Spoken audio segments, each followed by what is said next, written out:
দুখীয়া ঘৰত জন্ম হ'লো কাৰণেই নেকি ভগৱানে দেখোন ঘিণ কৰা হ'ল। আজি আপোনালোকৰ চকুত হৈ কথা ক'বলৈ মোৰ অকণো সাহস নাই। জীয়াই থাকিবলৈ একেবাৰে মন নোযোৱা হৈ আহি আছে দিনক দিনে, যে এই মুহূৰ্ততে মৰি থাকিম। আহমেদাবাদৰ ঘটনাটোত এনেকুৱা লাগিছে যেন তেওঁলোকৰ সলনি যদি মোৰ জীৱনটো কাঢ়ি লৈ গ'লহেঁতেনে ভগৱানে, তেতিয়া মই বহুত সুখী হ'লোহেঁতেন।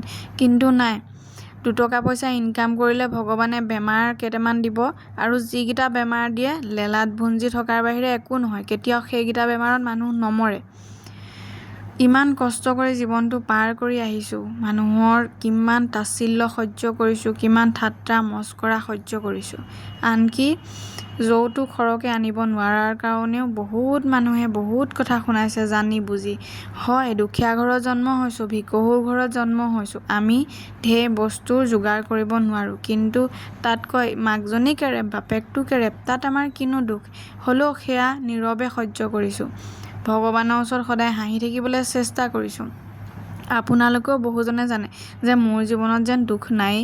ফেচবুকৰ পেজটো খুলি লৈ হাঁহিৰ খোৰাক যোগাই আহিছিলোঁ। আপোনালোকেও বহুত মৰম দিছিল, বৰ ভাল লাগিছিল। আপোনালোকৰ মাজৰে এজন হৈ পৰিছিলোঁ। কিন্তু নাই, ভগৱানৰ সেয়াও সহ্য নহ'ল। ক'ত কি কাৰ কি দুখ লাগিল নাজানো, মুঠতে কোনো পাছৱৰ্ডে কাম নকৰা হ'ল, আৰু নিমিষতে যেন সকলো থান বান হৈ গ'ল। ছোৱালীজনীৰ মুখৰ ভাতকেইটাও ভগৱানে কাঢ়ি লৈ গুচি গ'ল। এনেকুৱাকৈনো জীয়াই থাকি কি কৰিম? বহুত মানুহে ভাবে ইহঁতি পকা ঘৰত আছে, কিন্তু পকা ঘৰত থাকিলেই নহ'ব। আমাৰ পকা ঘৰত থকা মানুহৰো চকু পানী আছে। ভগৱানে যদি কণা, অন্ধ, বোবা, কলা কৰি জন্ম দিলেহেঁতেন, তেতিয়া ভগৱানৰ ওচৰত হয়তো কোনো আক্ষেপ নাথাকিলেহেঁতেন।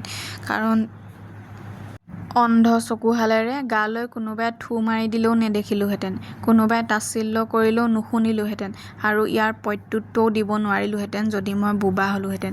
কিন্তু নাই, এতিয়া জীৱনটো তেনেকৈ নচলে। মানুহে তাচ্ছিল্য কৰিছে, সহ্য কৰিব পাৰিলে পাৰিছোঁ, নোৱাৰিলে উত্তৰ দিছোঁ, আৰু দুখীয়া ঘৰত জন্ম হোৱাৰ কাৰণে উত্তৰটো দিওঁতেনো মানুহে বেয়া পাইছে। আৰু তাচ্ছিল্য কিমান শুনিম, আৰু চকু পানীয়ে বাট নেদেখা হৈ গৈছোঁগৈ মুঠতে সহ্য কৰোঁতে। আৰু মই এটা কথা বুজি নাপাওঁ, ইমান কষ্ট কৰাৰ পিছত ভগৱানে কি কাৰণে ৰং চাইছে?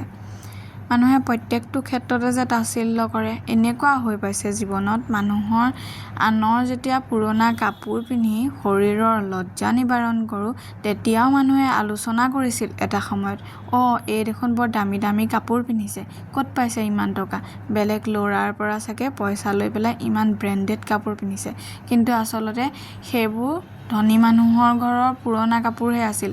বংশ পৰিয়ালত থকা ধনী মানুহবিলাকে পুৰণা ব্ৰেণ্ডেড কাপোৰবোৰ বেছিদিন নিপিন্ধিছিল। তাৰপিছত কৈছিল, বেয়া নাপাওঁ যদি আমাৰ এই পেণ্টটো লৈ যাচোন, আমাৰ এই চোলাটো লৈ যাচোন, দুবাৰমানহে পিন্ধিছে, ঘৰতে পিন্ধিব পাৰিবি। কিন্তু তেওঁলোকে সেই দুবাৰমান পিন্ধা কাপোৰবোৰ আমি দূৰ দূৰণিলৈ ফুৰিবলৈ গৈছিলোঁ পিন্ধি পেলাই।